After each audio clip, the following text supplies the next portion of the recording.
예, 안녕하세요. 엄미선입니다. 아, 원피스 아세요? 네. 원피스 좋아하시는 분? 네, 그렇습니다. 저는 원피스 매니아 원덕입니다. 반갑습니다, 여러분. 예.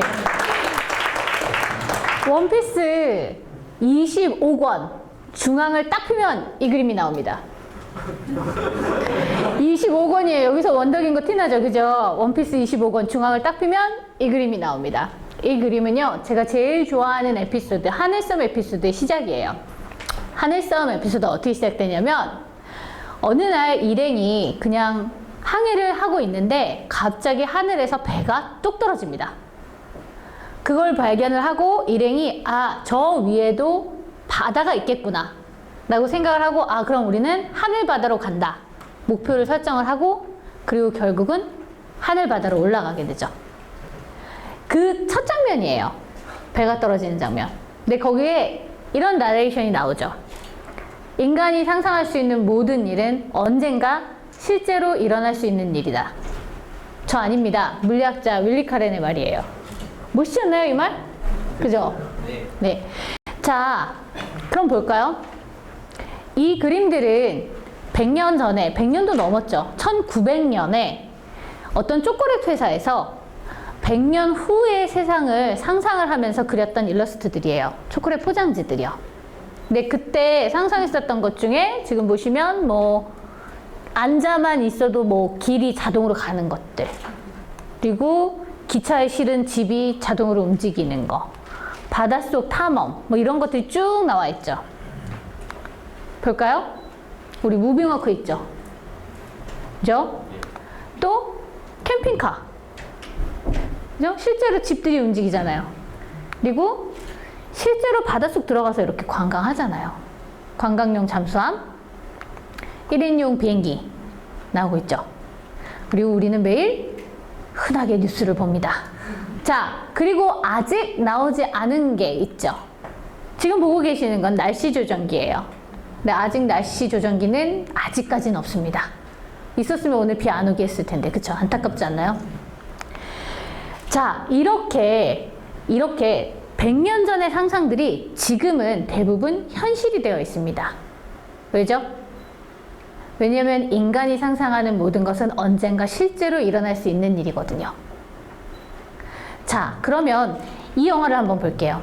이 영화는 2004년에 개봉했었던 아이로봇이에요. 이 영화 굉장히 저한테는 소중한 영화인데 배경은 2035년 가까운 미래입니다. 한 19년 정도 남았죠, 이제? 19년 후에 우리 이렇게 로봇이랑 같이 공존할 수 있을까 모르겠어요. 저도 궁금한데 이 영화 내에서는 어쨌든 2035년에 인간과 로봇이 공존한다라는 설정으로 시작을 합니다. 지금 보고 계시는 여기에 이렇게 생긴 애들이 로봇이잖아요. 그쵸? 이 로봇이 이 영화를 저에게 굉장히 소중하게, 특별하게 만든 이유예요. 왜냐면 저는 이 영화에서 아이디어를 받아서 이 NS5라는 로봇이거든요. 주인공 로봇. 저는 이런 디자인을 했습니다. 네. 이 로봇은 찰리라는 로봇이고요. 이 찰리가 있기 전까지 이렇게 척추가 드러나는 날씬한 디자인의 로봇은 그냥 영화 속 상상에만 있었어요. 이 로봇은 제 남편이 내부 설계를 했고요. 그 다음에 제가 여기 머리, 가슴, 배, 팔, 다리, 기타 등등 이 외관을 씌우는 디자인 작업을 했습니다. 저희 둘의 콜라보예요. 그래서 이 로봇은 나중에 시카고 산업과학박물관에 전시되는 영광을 누리기도 했었죠. 현실이 된 겁니다. 영화 속에서. 저는 오늘 여러분들께 상상을 현실로 만드는 방법, 저만의 노하우를 공유하기 위해서 여기 와 있습니다. 저는요, 공학자가 아닙니다. 공학자가 아니고, 그리고 수학이라고 하면 아주 질색을 해요. 여기 혹시 수학과 있으세요? 미안합니다, 미리. 네. 저는 수학을 굉장히 싫어합니다. 참 부끄럽지만 저의 고등학교 수학 성적 25점이었어요. 와. 제가 고등학교 3학년 때 담임 선생님이 첫 번째 조회 시간에 문을 딱 열고 들어오시는데 누군지 모르잖아요. 그 전까지는. 그죠? 문을 딱 열고 들어오시는데 수학 선생님인 거예요. 망한 거죠. 고3인데 담임 선생님이 수학 선생님이에요. 그래가지고 그날 조회가 끝나고 나서 교무실을 따라갔어요. 따라가서 선생님께 정말 진지하게 물었습니다. 정말 진지하게 선생님 이제라도 수학 공부를 다시 해야 할까요? 그랬더니 선생님께서 성적표를 쭉 이렇게 훑어보시더라고요. 그랬더니 저한테 넌 딴 거 해라 이러시는 거예요. 네, 그렇습니다. 저는 수학을 정말 짱 싫어합니다. 근데 저는 지금은 움직이는 로봇을 디자인을 해요. 그리고 여기에 더해서 제가 만드는 토이 로봇들은 다 동작을 합니다. 모터와 센서를 가지고 제어도 가능하죠. 그리고 저는 움직이는 미술 작품인 키네틱 아트를 만드는 사람입니다. 수학은 정말 싫어하는데 물리하고 깊은 연관이 있는 일들을 하고 있죠. 이게 어떻게 가능할까요? 자, 상상을 현실로 만드는 저만의 첫 번째 노하우는 비전문적인 전문성 갖기입니다. 이게 무슨 얘기냐? 말 좀 어렵죠? 비전문적 전문성. 그죠? 별거 아니에요. 그냥 매니아가 되시라는 거예요. 덕후. 자, 저는 원래 장신구 디자인을 하던 사람이었어요. 장신구 디자이너가 되고 싶었어요. 그런데 그래서 유학을 가려고 어플라이를 하고 어드미션을 받고 나면은 출국할 때까지 한 6개월 정도 시간이 뜨잖아요. 그쵸? 그 시간 동안에 남편이 로봇 회사에서 일을 하고 있었는데 그 회사에서 로봇 디자이너로서 잠깐 일을 하게 됩니다. 근데 그때 당시에 회사에서 하고 있었던 게 그 어린이들을 위한 그 교육용 로봇 교재를 개발을 하고 있었어요. 이거는 약간 레고처럼 사용자가 직접 블럭을 가지고 빌드업을 하고 그 다음에 모터를 설치를 하고 프로그램도 하고 그래서 동작과 제어가 가능한 그런 어린이용 토이 로봇을 개발을 하고 있었거든요. 근데 여러분 아직 눈치채셨겠지만 제가 만화, 게임, 장난감 이런 거 매니아입니다. 네, 그래서 장난감이잖아요. 장난감인 거예요, 저한테는. 장난감 매니아인데 장난감을 쥐어줬으니 당연히 빠져들어야 되겠죠. 그래서 저한테는 어떤 경험이었냐면은 저는 정말 모든 장난감을 사랑하지만 특히 이 장난감은 움직이는 거예요. 그래서 완전히 사랑에 빠져서 네, 이런 것들을 만들어냅니다. 매일매일 저녁마다 제 일과 업무가 끝나고 나면은 한참 개발 중이던 블록들을 가지고 놀기 시작했어요. 이게 보시기에는 이렇게 그냥 보이실지 모르겠지만 사실 움직이는 무언가를 만드는 것은 항상 무게하고의 싸움입니다. 힘을 어떻게 전달할 건지, 그리고 거기서 발생하는 반작용을 어떻게 상쇄시킬 건지, 또 그 무게중심을 어떻게 잡을 건지, 또 더 중요하게는 무게중심을 어떻게 효과적으로 무너뜨려서 움직임이 시작되게 만들 건지. 그래서 움직임을 만드는 일은 항상 균형과 불균형 사이를 자유롭게 넘나드는 일이에요. 제일 좋아하는 작품입니다. 트랜스포머. 이런 식으로 그죠? 와 이런 식으로 제 손끝에서 완성되어 가는 작품들을 보고 회사에서는 제 업무를 바꿨어요. 토이 로봇 예제 개발 업무로 바꿔주셨죠. 그래서 아침 9시에 출근을 하면은 뭐 11시, 12시, 1시 뭐 월, 화, 수, 목, 금, 남들은 정말 너 왜 그렇게 사니? 이렇게 표현을 하는. 근데 그렇게 일을 해도 저는 지치지가 않더라고요. 정말 피곤하지도 않았어요. 왜냐면 저한테는 이 일이 아니라 그냥 신나는 놀이였거든요. 자, 그래서 제가 만들어낸 로봇들을 가지고 회사에서는 이런 식으로 상품을 만들어서 출시를 하게 됩니다. 저는 하는 일이 똑같아요. 매일 토이를 가지고 만들었다 부셨다 만들었다 부셨다를 하면서 하루 종일 신나게 놀면은 회사에서 월말에 월급을 꽂아줍니다. 제 통장에. 네. 그리고 회사는 이 상품들을 가지고 방과후 로봇 시장 점유율 50%를 넘기는 기업을 토하게 되죠. 이 말을 바꿔 말하면 방과후 교실에서 로봇을 공부하는 학생들의 절반은 제 작품을 갖고 논다는 얘기예요. 멋지지 않나요, 이거? 네, 저는 감사합니다. 네. 저는 지금은 그 회사를 떠나가지고 조금 더 자유로운 작업을 하고 있는데요. 요즘 제가 작업하고 있는 게 이겁니다. 혹시 알아보시겠어요? 네, 그죠? 오버워치. 윈스턴이잖아요. 제가 제일 굉장히 좋아하는 캐릭터예요. 네. 자, 제가 지금 보여드리는 동영상은 윈스턴을 움직이게 만드는 과정입니다. 먼저 첫 번째 시도에서는 제자리에서 어기적 거리면서 잘 앞으로 가질 못해요. 고릴라는 다리하고 팔을 다 이용을 해서 걷잖아요. 이 과정을, 이 완벽한 움직임을 만들기 위해서 몇 번이고 분해와 조립을 반복해 가면서 메커니즘을 찾아가는 거예요. 잘 못 가다가 이제는 앞으로 가기 시작합니다. 근데 직진성이 안 좋죠. 그래서 세 번째 시도에서는 링크 길이를 조절을 해서 이 길이들을 조절을 해서 직진성을 잡습니다. 근데 그러고 나니까 속도가 마음에 안 드는 거예요. 너무 느린 거예요.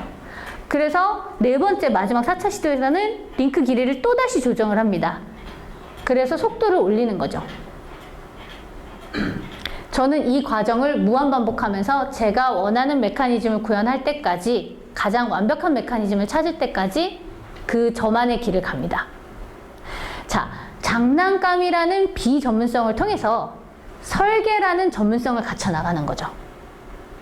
저는 이 토이 로봇들을 제 작품을 만드는 데도 사용을 합니다. 먼저 아까 잠깐 얘기했는데 저는 키네틱 아티스트예요. 키네틱 아트라는 건 어떠한 방식으로든 미술품이 움직임을 내포하고 있으면 키네틱 아트라고 보시면 되거든요. 그러면 저는 먼저 첫 번째 스텝으로 제 머릿속에 상상하는 것들을 이렇게 스케치로 대강의 표현을 합니다. 그리고 나면은 이거를 이렇게 장난감을 가지고 메커니즘을 만들어 봐요. 그래서 동작을 확인을 합니다. 그리고 제가 원하는 움직임이 만들어질 때까지 조립 분해를 계속 반복을 합니다. 그렇게 만들어진 메커니즘을 가지고 제가 원하는 재료로 변경을 해서 또 한 번 만들어 봅니다. 이런 식으로요. 재료가 바뀌면 여러분, 무게가 바뀌어요. 그죠? 그러면 무게라는 건 아까 말씀드렸죠. 움직이는 걸 만드는 건 항상 무게하고의 싸움이라고. 그렇기 때문에 재료가 바뀐다는 건 동작을 만드는데 가장 중요한 요소가 하나 바뀌었다는 거예요. 그러면 또다시 수정이 들어가야 됩니다. 이런 모든 과정을 거쳐서 비로소 하나의 작품이 완성이 됩니다. 이 작품은 세일링이라는 작품이에요. 제가 미국에서 공부를 할 때 그 중고물품 가게에서 이렇게 배가 새겨진 술잔을 하나 구매를 하게 됩니다. 그러고 나서는 이 술잔을 이렇게 천천히 저런 식으로 돌리면 아, 항해가 하는 모습을 만들 수 있겠구나 라는 생각이 들어서 아까 보셨던 장난감으로 구현했던 메커니즘 먼저 만들어보고 그거를 제가 제일 좋아하는 재료인 금속으로 바꿔서 이렇게 최종 결과물을 만들어내는 겁니다. 그러면 감속이 돼서 쭉 움직임이 따라서 엔드 이펙트로 올라가게 되면 그러면 배는 아주 느린 속도로 천천히 한 번에 항해를 하게 되는 거죠. 네, 장난감을 제 작품에 응용하는 과정입니다. 하나 감사합니다. 네, 하나 더 보여드릴게요. 이것도 마찬가지예요. 이것도 똑같이 장난감을 가지고 먼저 메커니즘을 확인을 해보고 그리고 나서 재료를 바꿔서 최종 작품을 만드는 건데요. 이 작품의 핵심은 여기 이 큰 기어와 이 큰 기어를 따라가는 세 개의 위성 기어가 가장 핵심입니다. 버드베스라는 작품인데요. 버드베스는 그 미국에서 정원에서 새들 물 주기 위한 수반이에요. 수반인데 거기에 새가 이렇게 스치듯이 날아가는 모습을 보고 나서 이 작품을 만들게 됐어요. 네, 지금 가운데 기어를 만들고 쭉 거기서 움직임이 전달돼서 엔드 이펙트에서는 깃털이 수반의 물을 싹 스치고 가는 그런 겁니다. 그리고 나선 자, 다시 일정 지점에 오면 자전과 공전을 하는 거죠. 네, 이게 가능한 거는 메인 기어를 따라가는 이 세 개의 위성 기어가 있기 때문에 가능한 겁니다. 이게 제가 머리가 좋아서 천재라서 이걸 다 설계를 하고 한 게 아니에요. 뭐를 통해서 했느냐? 장난감을 통해서 한 겁니다. 장난감 기어의 이빨들을 잘라내고 그리고 거기에다 설치를 해서 움직임을 만들어 본 거예요. 제가 할 수 있으면 여러분들도 하실 수 있어요.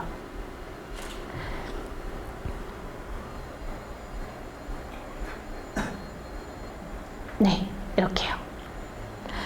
자, 그러면 제가 두 번째 저만의 노하우를 공개하겠습니다. 상상을 현실로 만드는 저의 두 번째 노하우는 조화와 협력입니다. 솔직히 말할까요, 우리? 솔직히 말해서 여러분들 완벽한 천재는 아니잖아요. 그죠? 그죠? 저도 그래요. 그죠? 사람이 어떻게 모든 걸 다 잘해요? 그렇지 않나요? 누구나 다 한계가 있잖아요. 그쵸? 저도 그렇습니다. 전 수학 정말 싫어해요. 정말 못해요. 계산하라고 그러면. 자, 그렇기 때문에 저는 제가 못하는 거, 저의 한계, 그런 걸 만날 때면 그걸 잘하는 사람과 친하게 지냅니다. 예를 들면 이런 거예요. 제가 요즘 만들고 있는 거는 로봇인데요. 로봇을 이용한 전시 공연 컨텐츠를 만들고 있습니다. 여러분들 로봇 공연하면 어떤 걸 떠올리세요? 응? 댄스, 그죠? 로봇 댄스, 로봇들이 이렇게 쭉 서서 이렇게 막 춤추면서 댄스하는 거 생각하시잖아요. 그죠?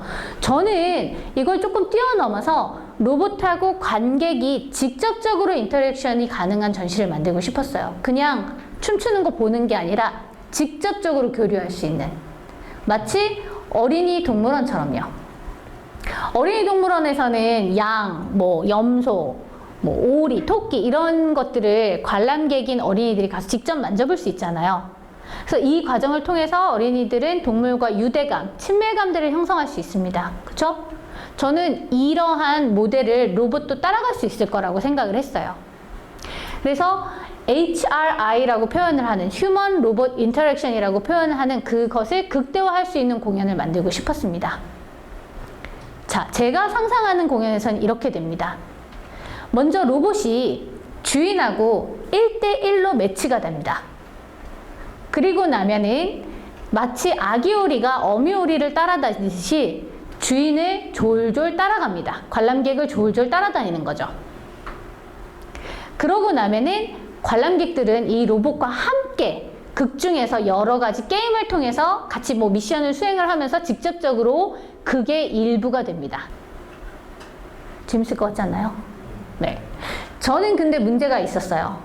저 혼자서는 이걸 만들어낼 수가 없겠더라고요. 저는 로봇을 디자인할 줄은 알지만 설계하고 코딩해야 되잖아요. 그쵸?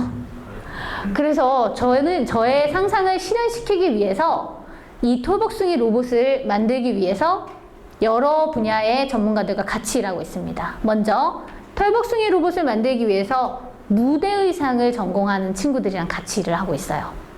무대의상 하는 친구들보다 더 잘 만드는 사람은 없더라고요. 그리고 관객의 안전을 고려하면서도 또 신나고 재밌는 공연을 만들기 위해서 시나리오를 전문적으로 짜는 친구들이랑 같이 팀을 이뤄서 일을 합니다. 그리고 극을 짜고 무대를 만들고 또 각 구역별로 로봇과 함께하는 게임을 고안하고 그리고 가장 중요하게 안전 매뉴얼도 만들어냅니다. 또 우리 팀에는 로봇을 설계하는 사람이 있어요. 또 로봇의 행동 패턴만 전문으로 만드는 사람이 있고요. 여러 가지 센서를 테스트해서 적용하는 사람이 있고 또 가장 중요하게는 로봇이 한 대가 아니라 로봇도 사람도 여러 명 여러 대잖아요. 그렇기 때문에 여러 대의 군집 로봇을 한꺼번에 제어할 수 있는 그 제어 기술만 연구하는 친구도 있습니다. 저희 연구실이에요.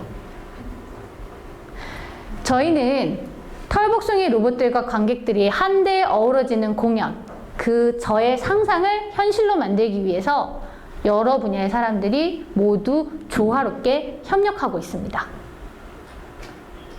저희 연구는 지금 진행 중이에요. 내년쯤에 보여드릴 수 있을 것 같아요, 세상에. 마지막으로 여러분들께 질문 하나 올리고 강연을 마치도록 하겠습니다. 여러분의 상상을 현실로 가져오기 위한 방법은 무엇인가요? 감사합니다.